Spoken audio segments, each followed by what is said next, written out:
Ayan guys, luto tayo ng pork steak. Yan ang hapunan natin ngayon guys. Ayan, salang na natin ng pork. Siyempre, prito muna natin yan guys. Ayan, pangalawang salang na po yan.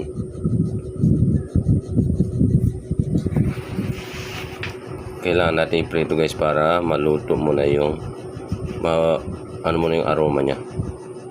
Magprito muna na. Ayan, tapos gisa tayo sibuyas. Ayan.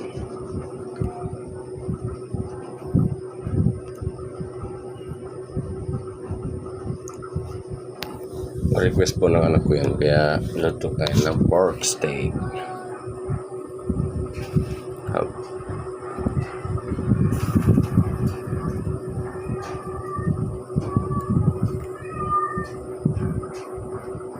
Tapos ilagay na natin yung pork.